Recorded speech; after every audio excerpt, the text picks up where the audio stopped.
हम अब ये भी जानना चाहते हैं कि आपकी प्रेरणादायक घटनाएं क्या क्या रही।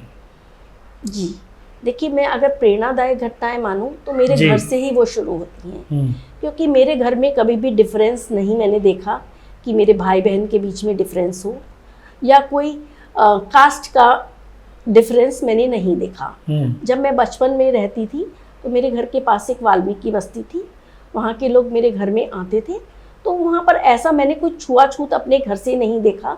तो मुझे लगता है वो भी एक मेरे जीवन की उपलब्धि रही, जो मेरे सोच को मतलब एक नई दिशा दे सका, शायद मैं उसको ऐसा मानती हूँ, मेरे घर का माहौल जी। इसके अलावा अगर मैं सेना की बात करूं, ऑपरेशन पराक्रम में मैंने देखा कि जो हमारे बीच का बंधुत्व रहता है वो किस तरीके से काम करता है।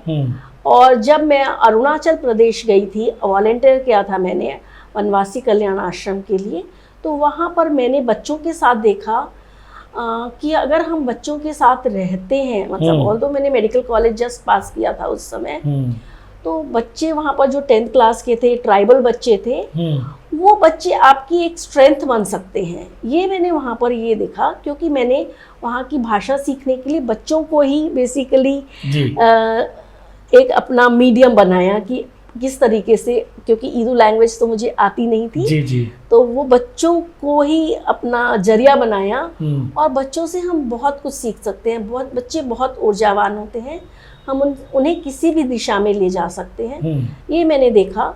और एक मेरी जो लास्ट टू लास्ट ईयर एक मेरे लिए बहुत, मतलब मेरे को लगता है वो मेरे जीवन की सबसे बड़ी उपलब्धि है।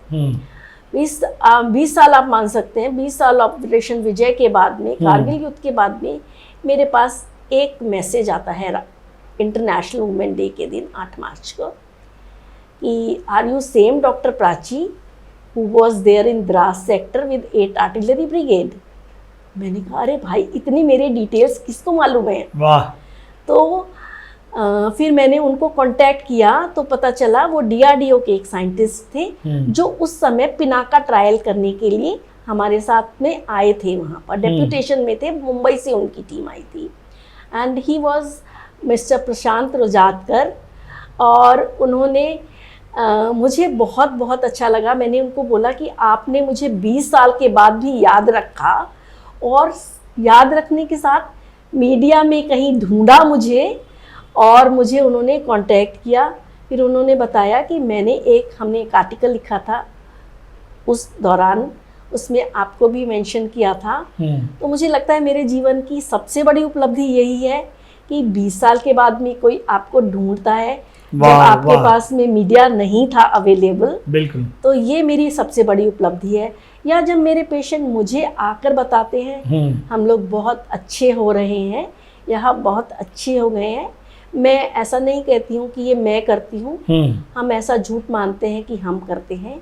मेरा मानना है हम हमेशा गलत काम करते हैं, अच्छा काम हम कभी नहीं करते, क्योंकि अच्छा काम तो नदी की तरह स्वतः होता रहता है। वाह वाह वाह। और गलत काम जब हम करते हैं हमारे मन में एक दुविधा आती है, हम करें या ना करें। मतलब भगवान जी हमें इंडिकेशन दे रहे हैं कि ये काम गलत हो सकता है, तो उस समय हमारा जो निर्णय होता है, यदि वो गलत होता है तो हम गलत काम कर रहे हैं। ये मेरा मानना है।